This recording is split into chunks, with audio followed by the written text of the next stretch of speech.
حضرت موسیٰ علیہ السلام ایک بہت اونچے درجے کے نبی گزرے ہیں. معلوم ہے آپ کو ہمارے آقا حضرت محمد الرسول اللہ صلی اللہ علیہ وسلم دنیا میں تشریف لائے. اس سے پہلے بہت سے انبیاء کرام اس دنیا فانی میں تشریف لائے. ایک نبی جن کا نام ہے حضرت موسیٰ علیہ السلام. اللہ سے باتیں کرتے تھے. قرآن کریم میں موجود ہے وَكَلَّمَ اللَّهُ مُوسَىٰ تَكْلِيمًا. اور قرآن کریم کے دوسرے مقام پر اللہ فرماتے وَنَادَيْنَاهُ مِن جَانِبِ الطُّورِ الْأَيْمَنِ وَقَرَّبْنَاهُ نَجِيًّا. ایک مرتبہ حضرت موسیٰ علیہ السلام اللہ سے باتیں کرنے کے لیے کوہ طور پر تشریف لے گئے ہیں. ایک مقدس پہاڑ پر جاتے تھے اور اللہ سے باتیں کرتے تھے. کوہ طور پر تشریف لے گئے ہیں. باتوں باتوں میں اللہ سے ایک سوال کر لیا, اے میرے پیدا کرنے والے اللہ, میں تجھ سے کئی دیر سے باتیں کر رہا ہوں لیکن تو مجھے نظر نہیں آتا, لیکن تیری آواز بہت صاف آ رہی ہے. اللہ تو مجھ سے کتنا قریب ہے. کیا سوال کیا؟ اللہ تو نظر تو نہیں آتا, تجھ سے باتیں ہو رہی ہیں لیکن تو نظر نہیں آتا, تیری آواز بہت صاف آ رہی ہے. اللہ تو مجھ سے کتنا قریب ہے.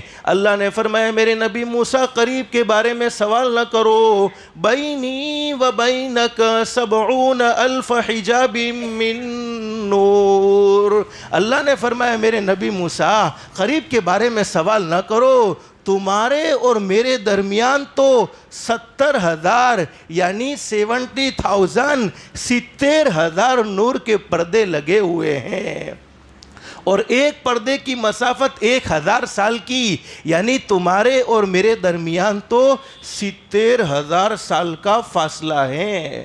حضرت موسیٰ علیہ السلام نے فرمایا اللہ اس سے تو یہ معلوم ہوتا ہے کہ تم مجھ سے بہت دور ہے, تم مجھ سے قریب نہیں, تم مجھ سے بہت دور ہے. اللہ نے فرمایا ہاں میرے نبی موسیٰ تمہارے اور میرے درمیان تو 70,000 نور کے پردے لگے ہوئے ہیں, 70,000 سال کا فاصلہ ہے. اب حضرت موسیٰ علیہ السلام نے سوال کر لیا, اے میرے مولا تجھ سے اتنا قریب بھی کوئی ہوگا کہ تیرے اور اس کے درمیان کوئی پردہ نہ ہو, تیرے اور اس کے درمیان کوئی فاصلہ نہ ہو؟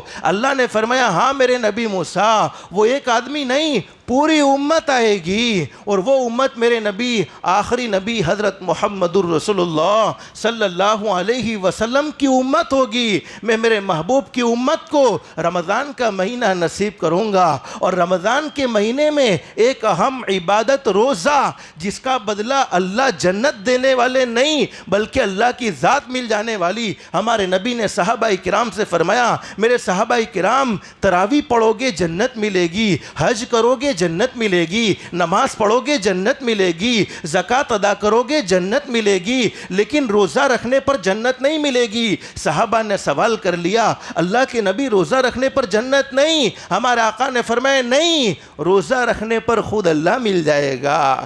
جنت ملے تو ایک ملے, دو ملے, اللہ ملا تو سب کچھ مل گیا. حضرت موسیٰ علیہ السلام سے اللہ نے فرمایا میرے نبی موسیٰ وہ ایک امت آئے گی جن کو میں رمضان کا مہینہ نصیب کروں گا, اور رمضان کے مہینے میں وہ روزہ رکھیں گے, اور جب افطار کا وقت ہوگا افطار کے وقت میں وہ دعاؤں کے لیے میرے سامنے ہاتھ اٹھائیں گے.